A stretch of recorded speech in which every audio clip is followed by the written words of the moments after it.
Hi friends, welcome back to my channel. आज हम लोग बात करेंगे लॉज ऑफ मोशन में सबसे इम्पॉर्टेंट टर्म और उसका नाम है लीनियर मोमेंटम। तो चलो फ्रेंड्स स्टार्ट करते हैं। Linear momentum.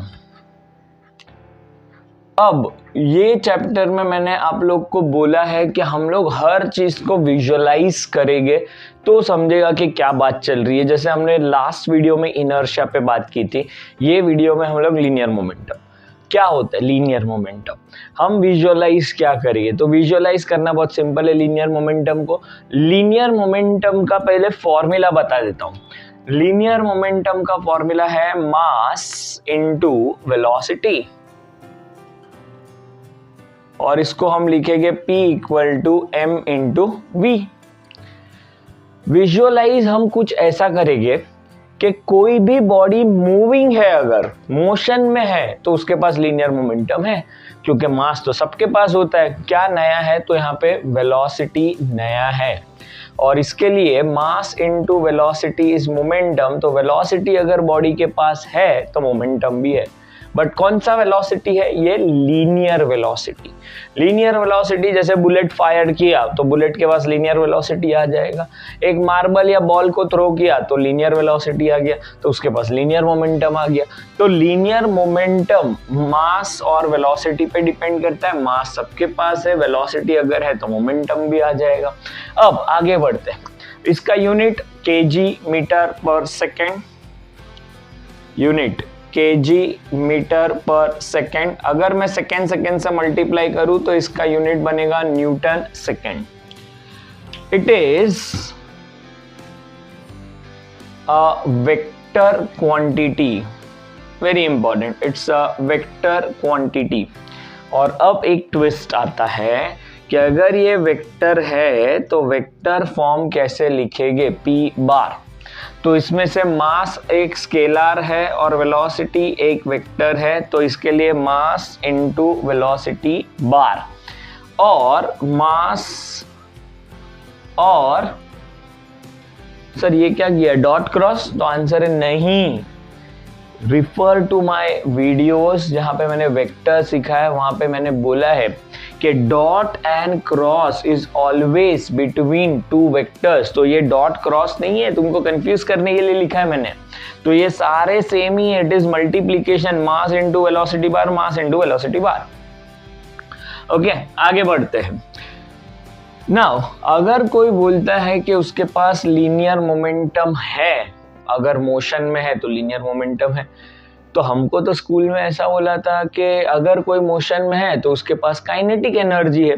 तो काइनेटिक एनर्जी और लीनियर मोमेंटम सेम क्वांटिटी है कि डिफरेंट, तो आंसर है डिफरेंट क्वांटिटी है, लेकिन इनके बीच में कुछ रिलेशन है जो पता होना चाहिए। Relation between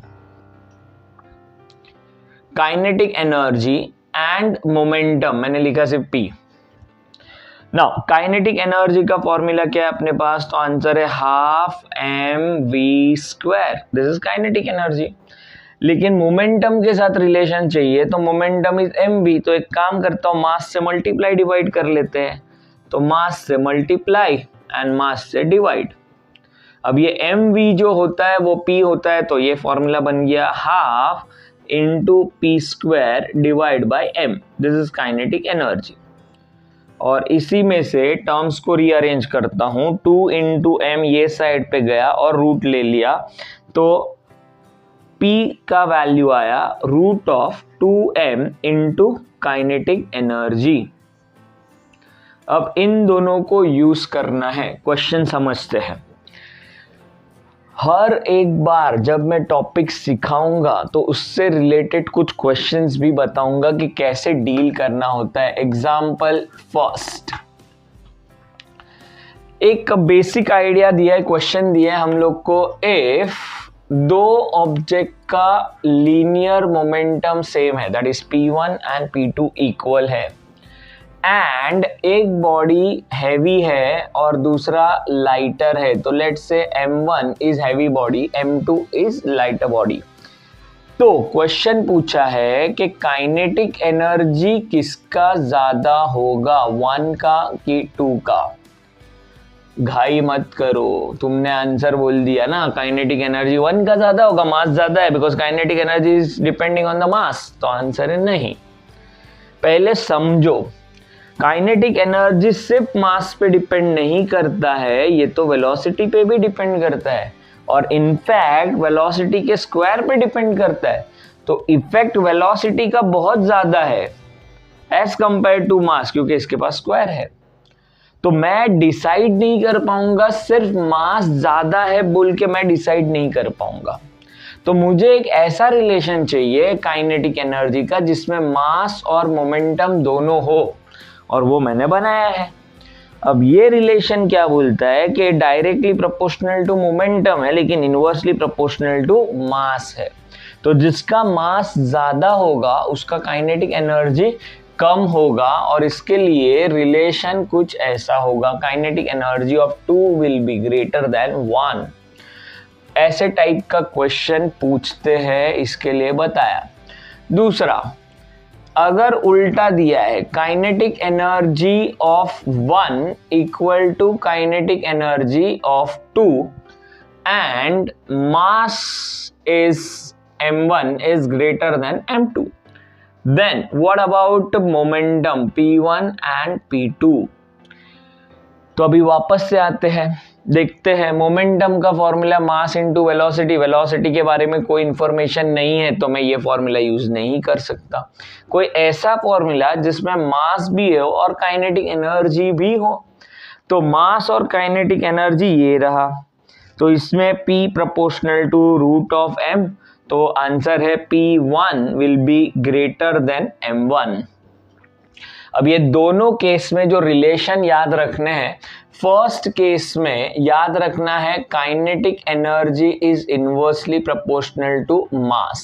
so kinetic energy of 2 upon kinetic energy of 1 is equal to M1 by M2।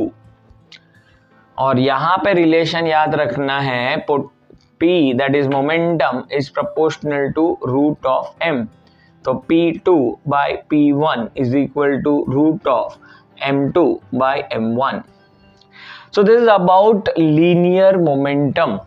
लेकिन लीनियर मोमेंटम पे जो क्वेश्चंस बनते हैं, एक तो मैंने बता दिया ऐसा, लेकिन इसके जो केसेस बनते हैं, that is conservation of linear momentum पे, वो देखने के लिए आपको देखना पड़ेगा next video. For that stay tune.